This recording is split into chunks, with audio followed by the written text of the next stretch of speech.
जी, बिस्मिल्लाहिर्रहमानिर्रहीम। इसमें बेटा सबसे पहले लर्निंग आउटकम्स देखें तो हमें ना बड़ा सिंपल है, वर्क को डिफाइन करना है, काइनेटिक एनर्जी, पोटेंशियल एनर्जी को देखना है, इंटरकन्वर्जन ऑफ पोटेंशियल एनर्जी जो है, और इसमें पोटेंशियल एनर्जी ग्रेविटेशनल फील्ड वाला कॉन्सेप्ट जो है उसको भी इनहेंस करना है, और इसमें जो है वर्क ओवर टाइम यानी पावर जो है और P is equal F dot V जो है इसको भी हमें देखना है। अच्छा, इसमें सबसे पहले work done by constant force, जैसे कि नाम से ज़ाहिर है यहाँ क्या लिखा है, constant force. It means that इस फॉर्मूले की लिमिटेशन अगर पूछ लेता है इस फॉर्मूले की लिमिटेशन क्या है, तो आपने कहना है कि ये फार्मूला सिर्फ हम उस वक्त यूज़ कर सकते हैं जब जो है फोर्स कांस्टेंट हो, यानी एफ डी कॉस थीटा वाला जो फार्मूला है आपका, ये कब यूज़ होगा, कब एप्लीकेबल होगा, जब फोर्स कांस्टेंट होगी, तब ये हम फार्मूला अप्लाई करते हैं। इसमें लेट्स से कि हमारे पास एक ब्लॉक है, उसके ऊपर एक फोर्स अप्लाई हो रही है। देखो फोर्स के दो कंपोनेंट है, एक हॉरिजॉन्टल एक वर्टिकल, लेकिन जो कि ब्लॉक जो है along the horizontal component displacement हो रहा है, इसलिए यहाँ ये फोर्स का इफेक्टिव कंपोनेंट कहलाएगा, और इसीलिए हम वर्क को कहते हैं F D cos of theta. अब इससे रिलेटेड जो है वो कुछ इंपॉर्टेंट बातें इनको डिस्कस कर लेते हैं। देखें जी, पॉजिटिव मैक्सिमम वर्क कब होता है, पॉजिटिव मैक्सिमम।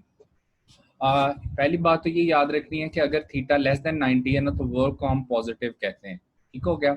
और पॉजिटिव मैक्सिमम कब होगा, जब एंगल जो है वो जीरो हो, जो कॉस जीरो क्या होता है 1, हम कहते हैं जी work done is positive maximum, यानी W इज इक्वल टू क्या होगा, F D. So work done positive maximum कब होता है, जब एंगल कितना हो, जीरो। किसके दरमियान एंगल, वो फोर्स और डिस्प्लेसमेंट के इन बिटवीन एंगल जो है वो जीरो हो, यानी फोर्स अगर पैरेलल टू द डिस्प्लेसमेंट हो, हम कहते हैं कि वर्क डन जो है वो पॉजिटिव मैक्सिमम है। और वैसे भी थीटा लेस देन 90 हो तो याद रखना है वर्क डन मैक्सिमम होता है। अब वर्क डन जीरो कब कब होता है जी, जीरो तब होता है अगर जो है वो एंगल हम कहते हैं जी 90 हो। दूसरी और भी सिचुएशन हो सकती है, अगर डिस्प्लेसमेंट जीरो हो तब भी वर्क डन जीरो होता है। जैसे देखें इस केस में हम देखते हैं, इस वाली दोनों एग्जांपल्स पे गौर करें अगर, तो इसमें जो है अ पर्सन जो है holding a bag and standing still या मूविंग फॉरवर्ड कहे। अब इस वाले एग्जांपल में if a person holding a bag of grocery या बैग जो है बकेट, इस तरह का क्वेश्चन आ जाए एंड मूविंग फॉरवर्ड। अब इसमें फोर्स और डिस्प्लेसमेंट, जिस डायरेक्शन में वेलोसिटी होती है उसी डायरेक्शन में क्या होता है, डिस्प्लेसमेंट। दोनों में एंगल कितना होगा, 90। हम इस केस में भी कहेंगे कि वर्क डन जो है वो क्या है, 90 है। अब सिमिलरली जो है अ पर्सन जो है applying a force on a wall, इस केस में बी वर्क डन जीरो होगा। क्यों जीरो होगा, क्योंकि आपने फोर्स जो है वॉल पे लगा तो रहे हैं, लेकिन क्या जीरो है, इसमें जो है वो डिस्प्लेसमेंट ही नहीं है। जैसे आपकी बुक में भी एक्सरसाइज का शॉर्ट क्वेश्चन था जी, a car is stationary with its engine running. So उसमें भी हम कहते थे चूंकि डिस्प्लेसमेंट जीरो है तो वर्क डन जीरो है। तो वर्क डन जो है वो कब कब फिर जीरो होता है, जब एंगल 90 कहीं भी किसी भी सिचुएशन में आ जाए। आपने कहना वर्क डन 90, सॉरी एंगल 90 है तो वर्क डन क्या होगा, जीरो होगा। और दूसरी बात ये है कि जब भी डिस्प्लेसमेंट जीरो हो। अब डिस्प्लेसमेंट किन किन सिचुएशंस में जीरो हो सकता है, जैसे मैंने कहा person applying force on a wall, a car जो है उसका इंजन रनिंग में है लेकिन स्टेशनरी है तो डिस्प्लेसमेंट जीरो, तो वर्क डन भी जीरो। अच्छा, इसके बाद जरा इंपॉर्टेंट पॉइंट देखें, नेगेटिव मैक्सिमम वर्क डन कब होता है। एक होता है पॉजिटिव मैक्सिमम, वो जब एंगल जीरो हो। नेगेटिव मैक्सिमम होता है जब आप कहेंगे कि वर्क डन जो है इसमें अब इसमें देखो जी, वर्क डन जो है वो नेगेटिव मैक्सिमम कब होगा, जब एंगल 180 हो, यानी फोर्स और डिस्प्लेसमेंट आपस में क्या हो, एंटी पैरेलल हो। दूसरी बात याद रखनी है कि थीटा अगर ग्रेटर देन 90 हो तो वर्क डन नेगेटिव होता है, और अगर 180 हो तो फिर 180 कॉस 180 क्या होता है, -1, तो वर्क डन हम कहेंगे वो नेगेटिव मैक्सिमम है। तो वर्क डन की पॉजिटिव मैक्सिमम वैल्यू कब होगी, जब एंगल जीरो होगा। वर्क डन की नेगेटिव मैक्सिमम वैल्यू क्या होगी, जब एंगल 180 होगा। बाकी सिंपल है जी, dimension of work ml² t-2 का ऐसे यूनिट हम क्या यूज करते हैं, जूल। और इसमें जो है 1 joule is equal 1 newton metre, ये पहले हमें पता है। सीजीएस सिस्टम इसका यूनिट क्या होता है, जूल, और 1 जूल हम कहते हैं, और सॉरी अर्ग, और 1 जूल इज इक्वल टू 10⁻7 अर्ग, और 1 अर्ग जो है वो 10⁻⁷ जूल। ये हम यूनिट 1 में भी डिस्कस कर चुके हैं, सो इजी है। सो बेटा ये एक दफ़ा अच्छे से रिवाइज करना आपने, work done by constant force. अच्छा, अब आते हैं इसके क्वेश्चंस की तरफ। अब टाइप ऑफ क्वेश्चन जरा देखने हैं। फॉर्मूला इजी है, एफ डी कॉस थीटा, लेकिन क्वेश्चन जो है वो कॉन्सेप्चुअल भी एग्जामिनर यहाँ से निकाल सकता है। सिंपल वाले भी हो सकते हैं, जैसे at what angle work done is half of its maximum value, ये क्वेश्चन है लेट्स से। अब F D cos theta is equal 1/d F D, मतलब यहाँ पर मैंने क्या किया, वर्क डन मैक्सिमम क्या होता है एफ डी, यानी कि अगर cos 0 पुट कर दोगे तो वर्क डन मैक्सिमम हो जाएगा। तो मैंने मैक्सिमम वैल्यू का क्या कर दिया, हाफ, 1/2 इंटू एफ डी, यानी मैक्सिमम वैल्यू का हाफ मैंने यहाँ पुट कर दिया। अच्छा अब देखो एफ डी से क्या हो जाएगा, cancel out, cos theta is equal 1/2 आ जाएगा, theta is equal to cos inverse 1/2 and 60। वैसे भी आपको पता है cos 60 की वैल्यू क्या होती है, 1/2। इट मीन्स के वर्क डन जो है अपनी मैक्सिमम वैल्यू का हाफ कब होगा, जब एंगल जो है वो कितना हो, 60 हो। अच्छा इसी तरह से क्वेश्चन जो है वो आपको आ सकता है जी, body is constrained to move in vertical direction under the force, application of force कोई भी दे सकता है, 2i + 5j + 2k and covered a distance of 5 metre, work done बताएं, इस तरह का कोई भी क्वेश्चन जब वर्ड यूज करे कंस्ट्रेंट। अच्छा अब एक बात यहाँ सुने, कई दफा होता है मैं कहता हूँ जब डिस्कशन हमारी हो रही होती है मैं कहता हूँ ये कॉन्सेप्ट से रिलेटेड क्वेश्चन है, कई दफा मैं कहता हूँ ये कीवर्ड अंडरलाइन करें, ठीक है। तो ये देखें ऐसे क्वेश्चंस पे गौर किया करें कि जिसमें कॉन्सेप्ट यूज होना है, जिसमें कीवर्ड क्या है, जिसमें जो कॉन्सेप्चुअल पॉइंट क्या है, इस तरह की जब बातें होती हैं इनको नोट करना है आपने।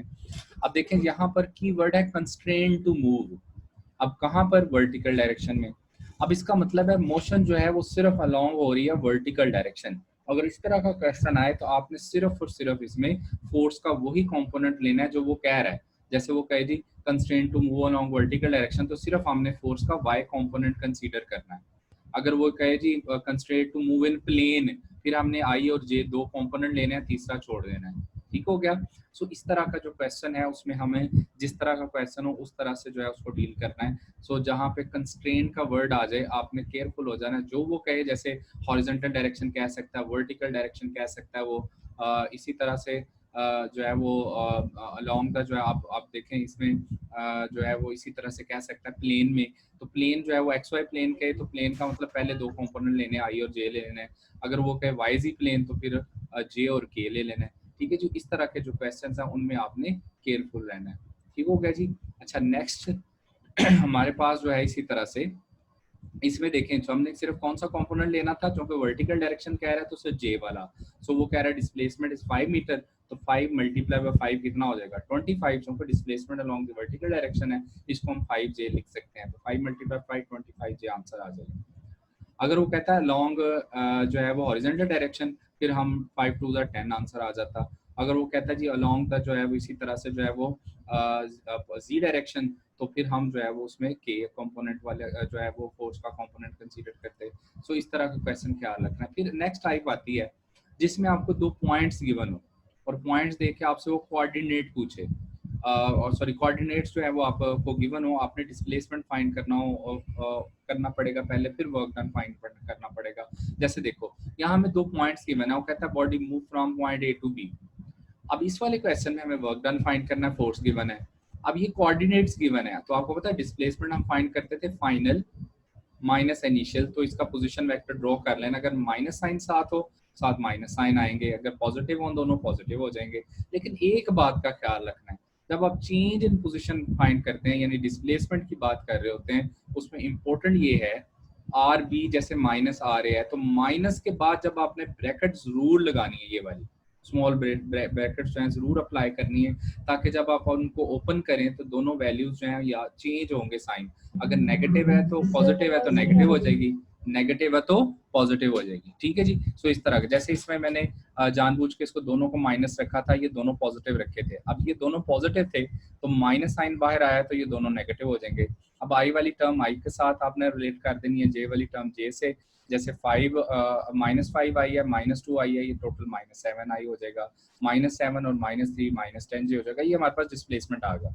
अब अपने वर्क डन फाइंड करना है, तो वर्क डन जो है वो सिंपल है जी, W = FD, force dot displacement. अब आई वाली टर्म आई से मल्टीप्लाई हो जाएगी, जे वाली टर्म जे से मल्टीप्लाई हो जाएगी, और आपने सिंपल क्या कहना है कि इसको जो है आपने मल्टीप्लाई कर देना है, ठीक है जी। अच्छा इसमें जी हमारे पास सिंपल जो है, अब इसमें हमारे पास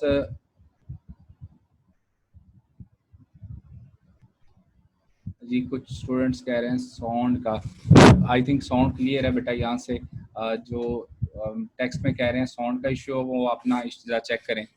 अच्छा यहाँ पर जो है देखें 7 3s आर -21, 10 2s आर जो है 20, तो ये भी प्लस माइनस माइनस होगा, टोटल आंसर आ जाएगा -31J।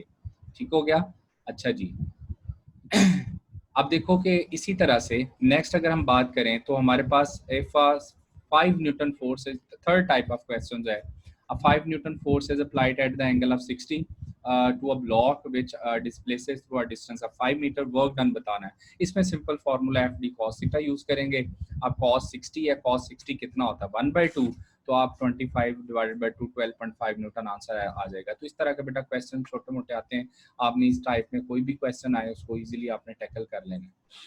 नेक्स्ट जो है जी हमारे पास है नेक्स्ट कॉन्सेप्ट की हम बात करेंगे, work done by constant force ही अभी हम बात कर रहे हैं। अब यहाँ गौर से सुनना है, अगर हम बात कर रहे हो work done by constant force की, तो जो कर्व होता है वो फोर्स वर्सेस डिस्प्लेसमेंट के इन बिटवीन होता है। फिर मैं बोल रहा हूँ, अगर work done by constant force हो तो जो कर्व होता है वो फोर्स वर्सेस डिस्प्लेसमेंट होता है।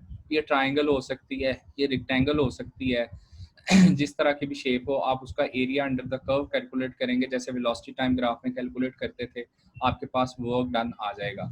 इसमें से जस्ट लाइक इस तरह के क्वेश्चन आते हैं। For example force displacement curve है, इसमें जो है ये इस तरह का कर्व गिवन है, ये एक रेक्टेंगल है, तो मैं रेक्टेंगल का एरिया कैलकुलेट करूंगा, इसका आंसर आया जी 5 × 10 50।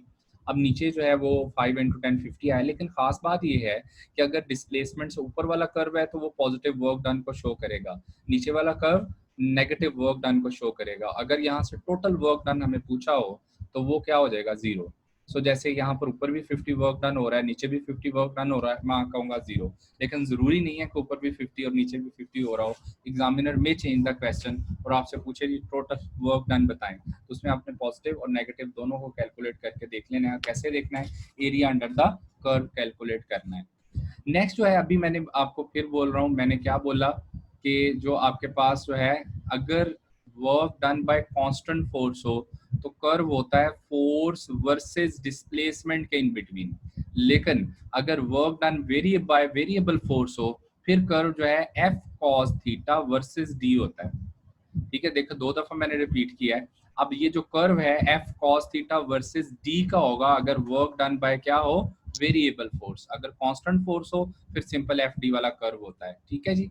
अच्छा इसमें देखें हमारे पास जो है वो चूंकि F cos theta versus D है, इसमें अगर कर्व है तो हम कहते हैं ये वेरिएबल फोर्स के अंडर हो रहा है, हम उसको स्मॉल पाथ इंटरवल्स में डिवाइड करते थे तो हमारे पास आंसर आ जाता था। और दूसरा तरीका ये था कि हम ये फॉर्मूला अप्लाई करते थे, limit i = 1 to n fi cos theta i delta di, लेकिन इससे रिलेटेड कोई न्यूमेरिकल पेपर में आज तक ना आया ना आएगा। आपको इस कर्व से रिलेटेड आ सकता है, कर्व अगर कर्व पाथ भी है आपने area under the curve find कर लेना है। That can be approximately a triangle, approximately a rectangle, जितना भी हो उसका आंसर फिर अप्रोक्सीमेट करके हम दे सकते हैं, area under the curve find करेंगे। लेकिन यहाँ से अक्सर क्वेश्चन आता है कि अगर curve F cos theta versus D का हो तो फिर आपने कहना है कि work done by variable force है, और अगर सिंपल एफ डी है तो ये work done by constant force का कर्व होगा। नेक्स्ट है जी work done in gravitational field की बात करेंगे। सिंपल है, हम ना जब ग्रेविटेशनल फील्ड कहते हैं तो आप सबको पता, हम कहते हैं area around the curve where other objects जो है can feel the gravitational effect in the form of force. अब जो ग्रेविटेशनल फोर्स है वो चूंकि always attracted towards the centre of earth, इसलिए जो है हमें यहाँ पर इसकी कन्वेंशन पहले तो पता होनी चाहिए। कन्वेंशन क्या है जी, अगर अपवर्ड के लिए वैल्यू ऑफ जी को माइनस ले रहे हैं जो कि आप अगेंस्ट द ग्रेविटेशनल फोर्स उसको कंसीडर कर रहे होते हो, और प्लस जी, यहाँ हमने कंजर्वेटिव फील्ड के कॉन्सेप्ट को अंडरस्टैंड करना है सबसे पहले। बाकी तो आपको पता है कि यहाँ पे -mgh प्लस mgh वो सिंपल है, ये हम बाद में पॉइंट आगे जाके भी डिस्कस करेंगे। अच्छा जी, अब देखो कि यहाँ पर जो डिस्कस करने वाली चीजें हैं वो ये हैं कि हमारे पास कन्वेंशन जो है अपवर्ड है तो -g, डाउनवर्ड है तो +g। अच्छा अब देखो अगर किसी ऑब्जेक्ट को आप अपवर्ड डिस्प्लेस कर रहे हैं तो आप कहते हो -mgh वर्क डन होगा, work done by gravitational force की हम बात कर रहे हैं। और अगर डाउनवर्ड आ रहा हो तो हम कहते हैं +mgh, वर्क डन पॉजिटिव है, इसमें वर्क डन नेगेटिव है। अब और से एक बात सुननी है, that is very very important. जब भी हम किसी ऑब्जेक्ट को किसी फील्ड के अगेंस्ट मूव करवाते हैं, जब किसी ऑब्जेक्ट को किसी फील्ड के अगेंस्ट मूव करवाया जाए तो उसमें वर्क डन जो है वो नेगेटिव होता है लेकिन एनर्जी स्टोर होती है। वर्क डन अगर नेगेटिव होगा, एनर्जी स्टोर हो रही होगी।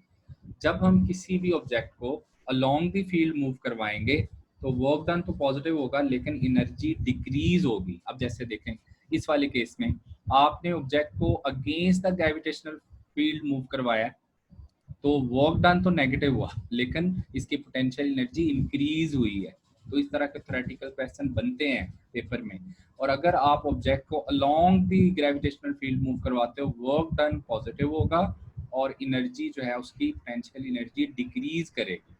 और यहाँ पर तीसरा जो है इम्पोर्टेंट पॉइंट, हम कहते हैं अपवर्ड के लिए minus M G H, downward के लिए प्लस एम जी एच। और अगर किसी ऑब्जेक्ट को हम हॉरिजेंटल डायरेक्शन में मूव करें तो उसमें work done by gravitational force की वैल्यू क्या होगी? जीरो।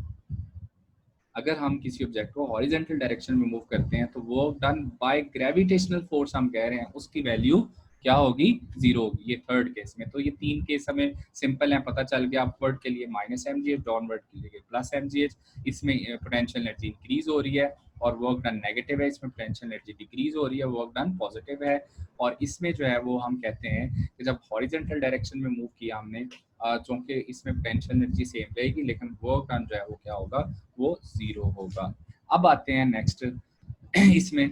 अगर जो है वो हम एक ऑब्जेक्ट है, कोई भी ब्लॉक है, जैसे आपकी बुक में एग्जांपल है, ए पॉइंट से बी पॉइंट पर लेके जाना चाह रहे हैं, सो उसने एच हाइट कवर करनी है। चाहे आप उसको पाथ ए से लेके जाएं, चाहे पाथ बी से लेके जाएं, किसी भी पाथ से लेके जाएं, उसका फाइनल इनिशियल पॉइंट जो कि सेम है। और पोटेंशियल एनर्जी का मतलब ही है, एम जी एच का मतलब ही है पोटेंशियल एनर्जी। हम कहते हैं किसको है?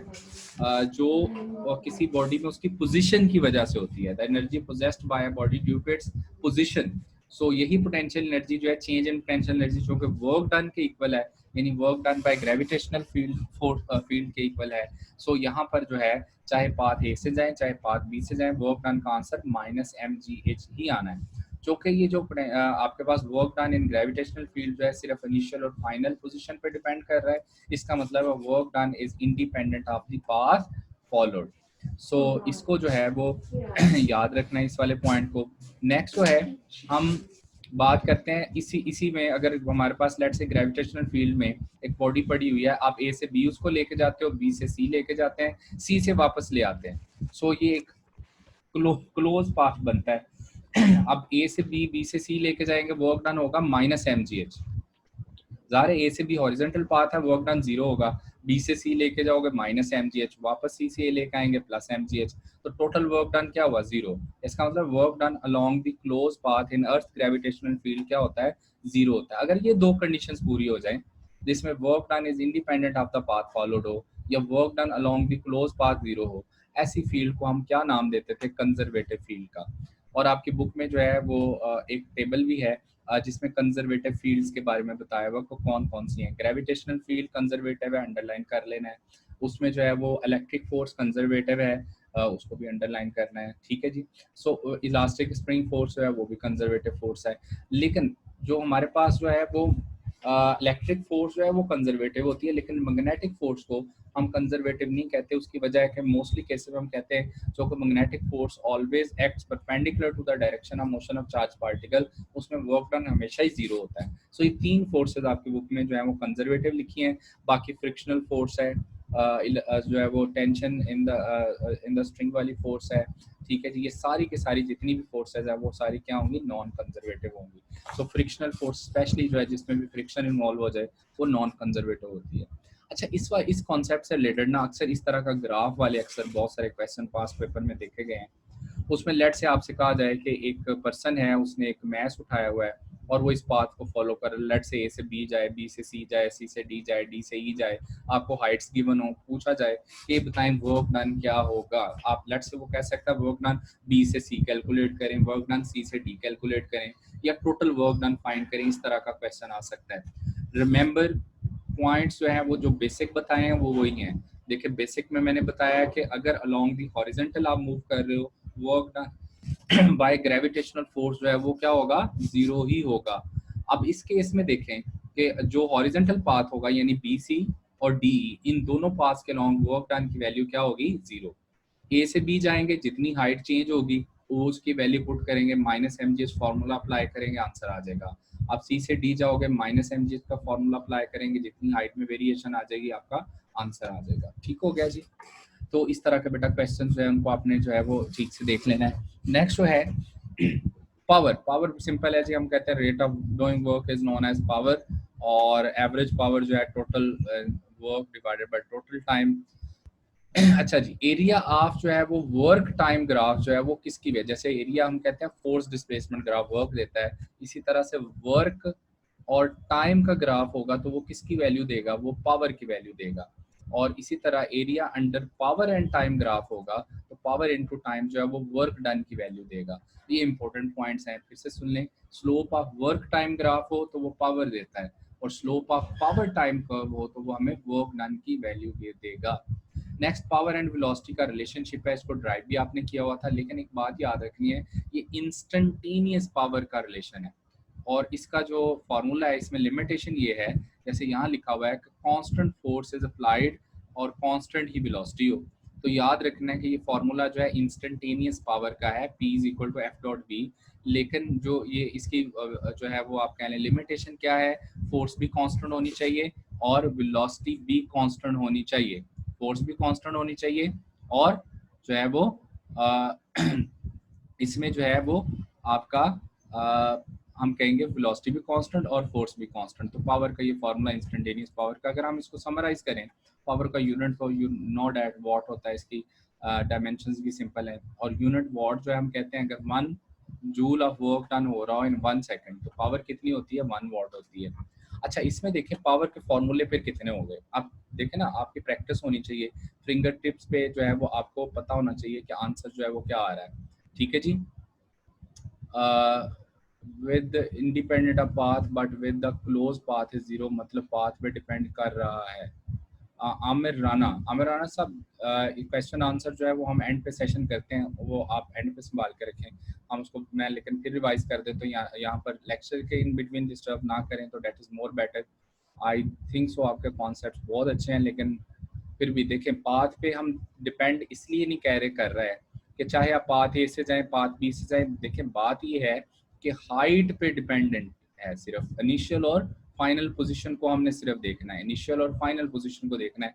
आप ए से बी पे गए हैं तो आप ए से पाथ ए से चले जाएं, पाथ बी से चले जाएं, आपका चूंकि वर्क डन जो है वो तो सेम ही रहा, चूंकि वो MGH है, हाइट पे डिपेंड कर रहा है, यानी फाइनल और इनिशियल पोजीशंस के ऊपर डिपेंड करता है।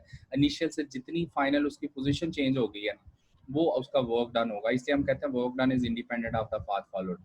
अच्छा, अब इसमें जो है वो जो क्लोज पाथ है, क्लोज पाथ, अब जितना हमने ऊपर जाने पोजीशन के लिए वर्क डन किया ऊपर जाते हुए, उतना ही नीचे आते हुए किया है, लेकिन एक पॉजिटिव वर्क है, दूसरा नेगेटिव वर्क है। अगर हम ए से सी गए हैं तो work done is independent of the path followed, चाहे आप किसी भी पाथ को फॉलो करें ए से सी तक जाते हुए आपका वर्क डन -mgh ही रहेगा, और सी से वापस ए पर आते हुए आपका वर्क डन +mgh ही रहेगा। तो दोनों सूरतों में चाहे आप ए से सी जाएं, सी से वापस ए आए, work done along the close path जो है वो हमेशा 0 रहेगा। तो टोटल पाथ जो है वर्क डन के लिए हम कहते हैं 0।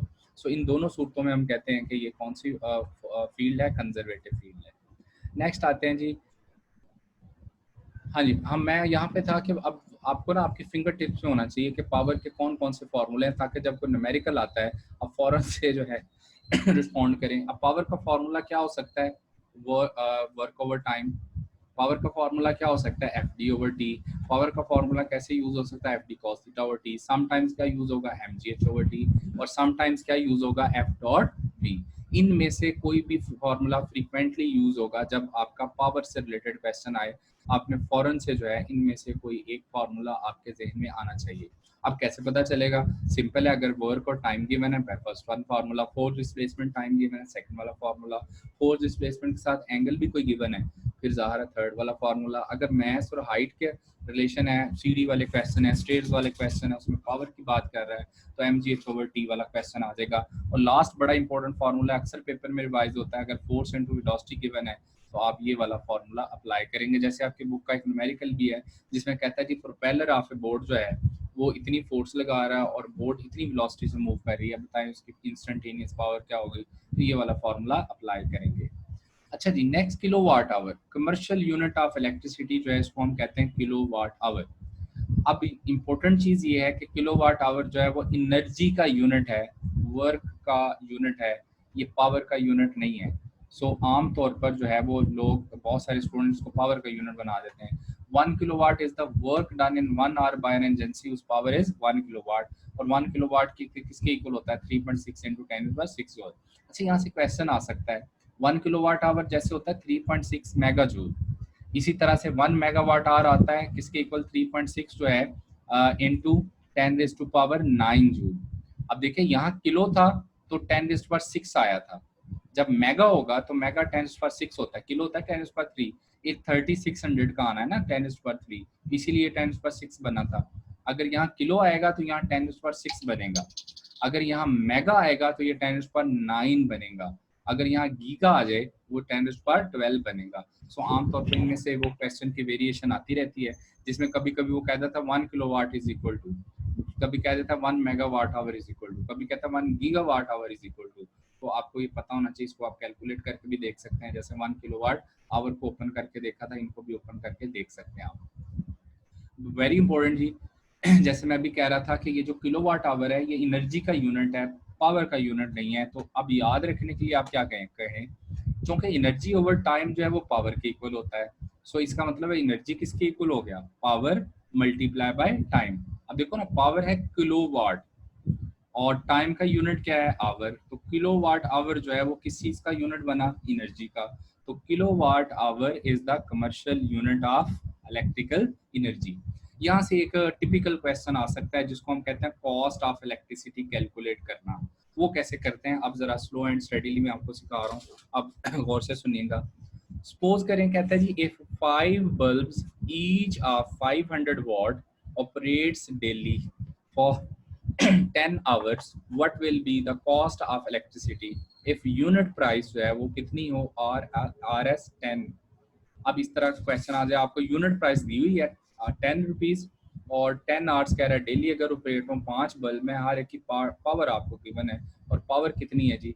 आपको बताई हुई है कितनी? 500 वाट। अच्छा, अब बात ये है कि यहाँ पर ना फॉर्मूला क्या होगा? फॉर्मूला होगा cost is equal to power multiply by time multiply by unit price. लेकिन यहाँ ख्याल क्या रखना है आपने? पावर हमेशा किलोवाट में होनी चाहिए, टाइम हमेशा आवर्स में होना चाहिए, और यू जो है इसको हम क्या नाम देंगे? Unit price. ठीक है जी। अच्छा, फिर से सुन लें, कॉस्ट निकालने का जो फॉर्मूला है वो क्या होगा? Power multiply by time multiply by unit price. Power into time mean energy, और किलोवाट आवर, पावर हमेशा आपने किलोवाट में लेनी है, टाइम हमेशा आवर्स में लेना है, और यूनिट प्राइस से मल्टीप्लाई कर देना है। जैसे यहाँ 5 बल्ब थे, हर एक की पावर कितनी थी? 500 वाट। तो टोटल वॉटेज कितनी होगी? 5 इंटू 520, 500 वाट। लेकिन मैंने यहाँ किलो वाट में वैल्यू पुट करनी थी, तो मैंने 2.5 लिख दिया। तो टोटल 2500 वॉटेज है, तो मैंने यहाँ 2.5 मल्टीप्लाई बाय। अब टाइम जो है इसको हमेशा आवर्स में पुट करना है, यहाँ फॉर 10 आवर्स लिखा है तो मैंने 10 पुट कर दिया। अगर ये मिनट्स में होता मैं इसको पहले आवर्स में कन्वर्ट करता, फिर यहाँ वैल्यू पुट करना है। तो पावर हमेशा किलोवाट में लेनी है, टाइम हमेशा आवर्स में लेना है, और किससे मल्टीप्लाई करना है? यूनिट प्राइस के साथ, यानी 10 से मल्टीप्लाई कर दें। अब इसका आंसर जो है वो आपका कितना बनेगा? 250 RS जो है ये डेली कॉस्ट आपकी निकल आई। ठीक हो गया जी।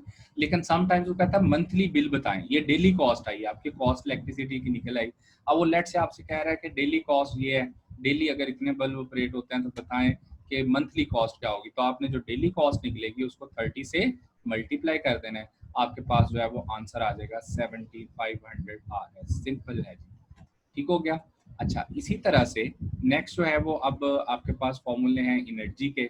एनर्जी जो है उसमें हम जो काइनेटिक पोटेंशियल एनर्जी, तो हम ऑलरेडी पहले उसको डिस्कस कर चुके हैं, mgh जो है फॉर्मूला, इसको दोबारा भी डिस्कस करते हैं। मेन हमारा टॉपिक है काइनेटिक एनर्जी, जो कि इससे रिलेटेड आमतौर पर क्वेश्चन पेपर में ज़्यादा आते हैं एज ए न्यूमेरिकल।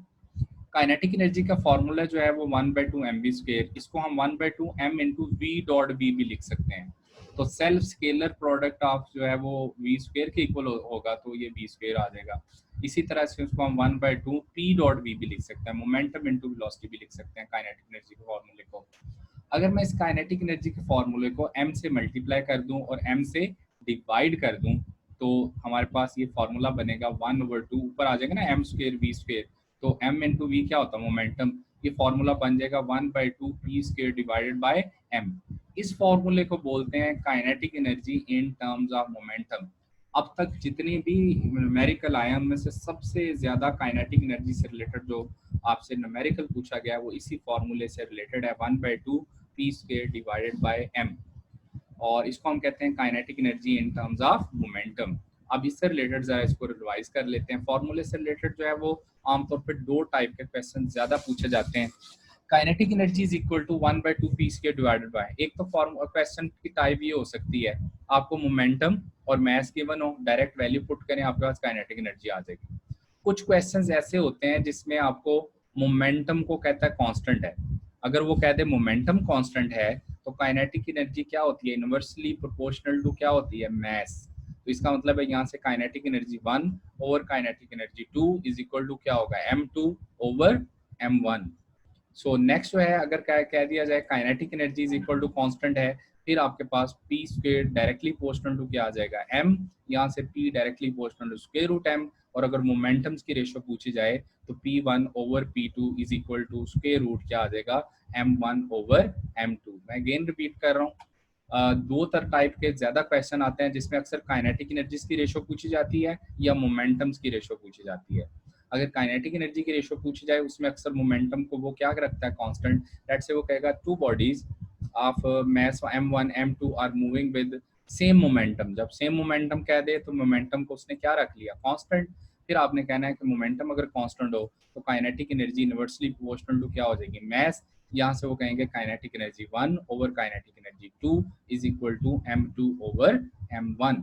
और इसी तरह से अगर काइनेटिक एनर्जी वो कांस्टेंट कह दे if two bodies m1 and m2 जो उनका मैच हो are moving with same kinetic energy, जब काइनेटिक एनर्जी को वो कांस्टेंट कर दे फिर आपका p square directly proportional to क्या होगा, मास के, यहाँ से p directly proportional square root of mass. अगर मोमेंटम की रेशियो पूछी जाए तो p1 डिवाइडेड बाय क्या आ जाएगा, p2 is equal to what, square root of m1 over m2। तो इस तरह के बेटा फ्रीक्वेंटली क्वेश्चन आते हैं इस फॉर्मूले से रिलेटेड, इसकी आपने अच्छे से प्रैक्टिस करनी है, इससे रिलेटेड क्वेश्चन देखने हैं प्रैक्टिस बुक में।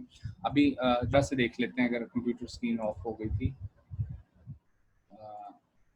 जी दोबारा मैं क्वेश्चन की तरफ आ रहा हूँ। हाँ जी, ये वाला क्वेश्चन की मैं बात कर रहा था कि हमारे पास जो है वो बोर्ड पेपर में भी अक्सर आपने सॉल्व किया होगा, वैसे भी सॉल्व किया होगा कि काइनेटिक एनर्जी का फॉर्मूला होता है हाफ mv स्क्वायर। अब आपसे कहा जाए मास और velocity of a body double कर दें तो काइनेटिक एनर्जी कितने टाइम्स हो जाएगी।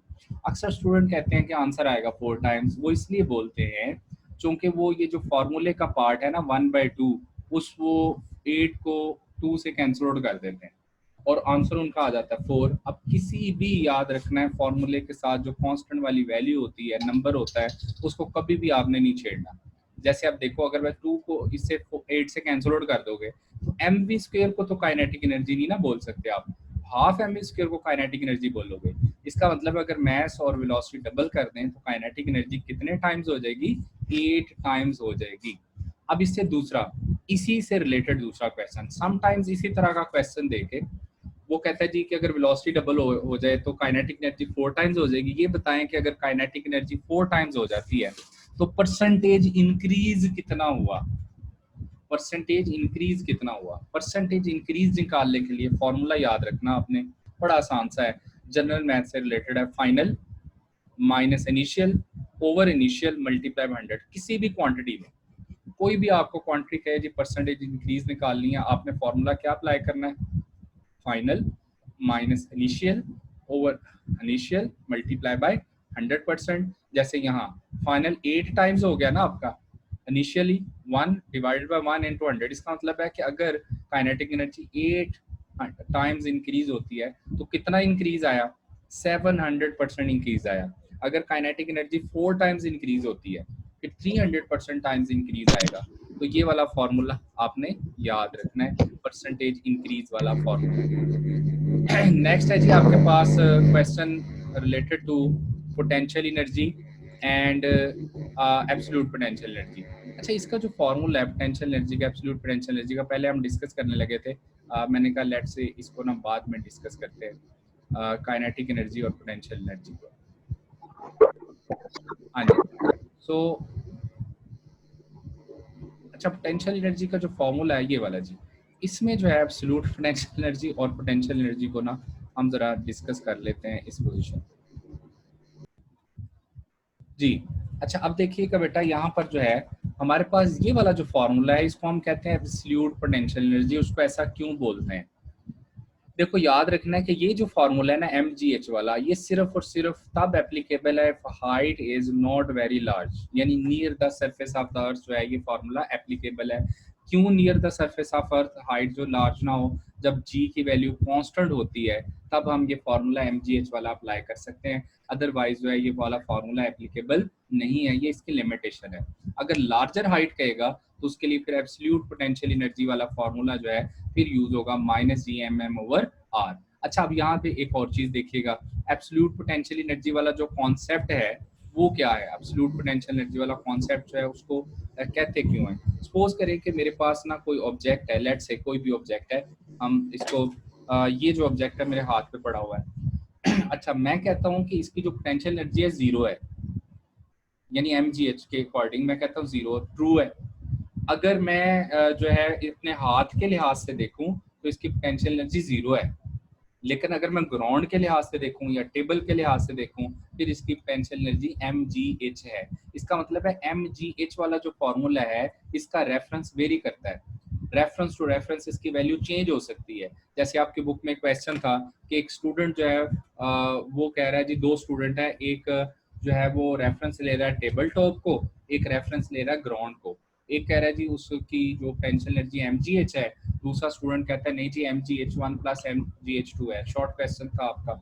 अच्छा, इसका मतलब ये है कि mgh यानी ग्रेविटेशनल पोटेंशियल एनर्जी वाला जो फॉर्मूला है ये रेफरेंस टू रेफरेंस इसकी वैल्यू चेंज हो सकती है और हर ऑब्जर्वर के लिहाज से इसकी वैल्यू डिफरेंट भी हो सकती है। लेकिन जो एब्सोल्यूट पोटेंशियल एनर्जी है इसको एब्सोल्यूट कह ही इसलिए रहे हैं कि कोई भी ऑब्जर्वर होगा, किसी भी ऑब्जर्वर के लिए इसकी वैल्यू चेंज नहीं होनी क्योंकि इसका रेफरेंस फिक्स है। और एब्सोल्यूट पोटेंशियल एनर्जी के केस में जो रेफरेंस है वो क्या है? सेंटर ऑफ अर्थ। सारी वैल्यूज हम सेंटर ऑफ अर्थ से ही लेते हैं। सो ये दोनों में फर्क है, एब्सोल्यूट पोटेंशियल एनर्जी में और ग्रेविटेशनल पोटेंशियल एनर्जी में। अच्छा, एब्सोल्यूट पोटेंशियल एनर्जी के साथ नेगेटिव साइन का मतलब है जब भी आप चेंज कैलकुलेट करेंगे, यानी change in absolute potential energy calculate करोगे तो वो हमेशा आपका आंसर जो है वो पॉजिटिव आएगा। अगर आप सरफेस से ऊपर किसी भी हाइट तक डिस्प्लेस करते हो तो आपका आंसर पॉजिटिव हो जाएगा। इसको चेक भी कर सकते हैं आप। ठीक है जी। नेक्स्ट हम अब बात करते हैं वर्क एनर्जी प्रिंसिपल। ये भी बहुत इंपॉर्टेंट टॉपिक है जिसकी वजह से मैंने आपका टाइम थोड़ा एक्स्ट्रा भी लिया जो कि इससे रिलेटेड जो है एक क्वेश्चन आता होता है स्टॉपिंग डिस्टेंस से रिलेटेड, जो बड़ा इंपॉर्टेंट है। वर्क एनर्जी प्रिंसिपल क्या है जी? Work done on a body is equal to change in its kinetic energy. याद रखना, ये यूं भी हो सकता है, work done on a body is equal to change in its potential energy भी हो सकता है। और वर्क एनर्जी प्रिंसिपल जो है आमतौर पर कंजर्वेटिव फील्ड में अगर वर्क डन हो रहा हो तो वहां पर वर्क एनर्जी प्रिंसिपल जो है वो अप्लाई हो जाता है। यानी work done on a body जो है वो किसके इक्वल हो सकता है? Change in kinetic energy. Work done on a body क्या हो सकता है? Change in potential energy. जैसे हम ज्यादातर क्वेश्चन आता है चेंज इन काइनेटिक एनर्जी से रिलेटेड, उसको देख लेते हैं। Work done is equal to change in kinetic energy. अच्छा बेटा, वर्क डन जो है हम कह रहे हैं कि इक्वल टू किसके equal? M V F square minus 1/2 M V A square. अच्छा, स्टॉपिंग डिस्टेंस क्या है? स्टॉपिंग डिस्टेंस का मतलब है अल्टीमेटली अगर ऑब्जेक्ट रेस्ट में आ जाए तो फाइनल वेलोसिटी उसकी क्या होगी? जीरो। अगर मैं एम वी एफ की जगह वी एफ की जगह जीरो पुट कर दूं तो ये वाली टर्म जीरो हो जाएगी। आपके पास फॉर्मूला सिर्फ रह गया F D is equal to -1/2 M V A square. अब यहाँ गौर करना है, एफ जो है उधर जाकर डिवाइड हो गया। अच्छा, अब ये वाली टर्म अगर मैं कांस्टेंट रख लूं यानी मैस और फोर्स कांस्टेंट कर दूं तो स्टॉपिंग डिस्टेंस जो है वो डायरेक्टली प्रोपोर्शनल टू क्या हो गया? V I square. और से सुनना है, अगर मैं स्पीड डबल कर दूंगा तो स्टॉपिंग डिस्टेंस 4 टाइम्स हो जाएगा। फिर से बोल रहा हूँ, अगर मैं स्टॉपिंग डिस्टेंस जो है वो सॉरी स्पीड जो है इनिशियल स्पीड उस बॉडी की डबल कर दूं तो स्टॉपिंग डिस्टेंस कितने टाइम्स हो जाएगा? 4 टाइम्स। इसी तरह से अगर मैं ये फोर्स डिनोमिनेटर में फोर्स डबल कर दूं तो ये जो स्टॉपिंग डिस्टेंस है वो हाफ हो जाएगा। अगर मैं मैस डबल कर दूं, स्टॉपिंग डिस्टेंस डबल हो जाएगा। तो ये इसके साथ रिलेशन स्टॉपिंग डिस्टेंस का मैस के साथ, स्टॉपिंग डिस्टेंस का फोर्स के साथ, और स्टॉपिंग डिस्टेंस का जो सबसे इंपॉर्टेंट है इनिशियल वेलोसिटी के साथ याद रखना है। अगर initial velocity of the object double कर दें, स्टॉपिंग डिस्टेंस 4 टाइम्स हो जाता है। जैसे इस तरह के क्वेश्चन पेपर में आते हैं जी, if a car of mass 100 kilogram is moving at 10 meter per second, and if a retarding force of 100 newton acts on the car, then how much distance it will cover before coming to rest। इस तरह का suppose करें paper में question आता है। अब देखो आपको क्या गिवन है, मैथ गिवन है, उसकी वेलोसिटी गिवन है, रिटार्डिंग फोर्स बताई हुई है, आपने वर्क एनर्जी प्रिंसिपल बताना है। अब before coming to rest mean final velocity क्या बताई हुई है, 0।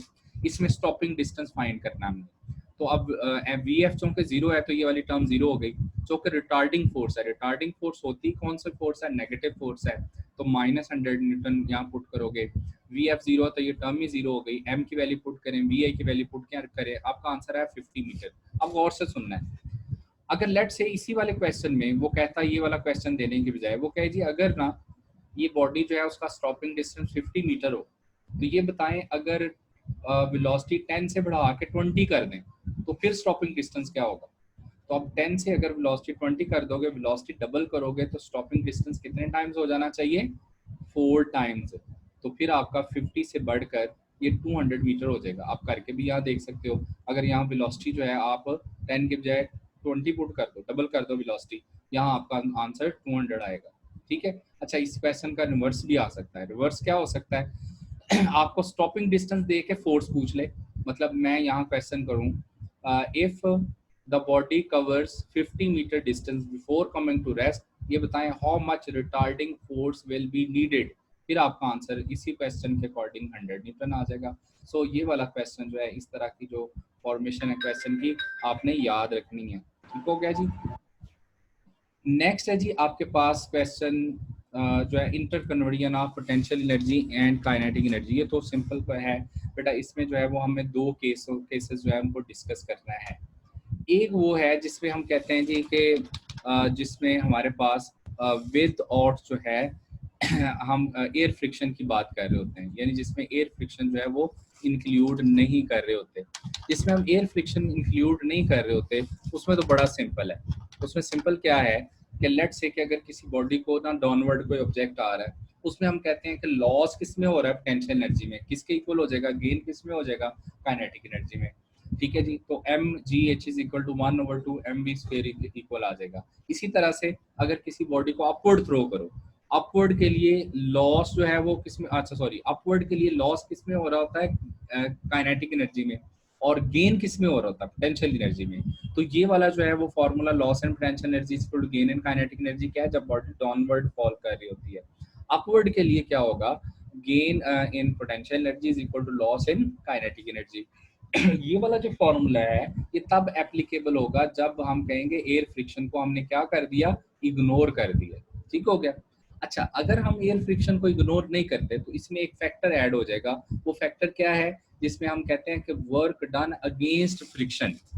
अब जैसे कि अगर आपने बॉडी जो है वो डाउनवर्ड फॉल कर रही है तो उसको हम कहेंगे लॉस इन पोटेंशियल एनर्जी हो रहा है equal to gain in kinetic energy plus work done against the friction.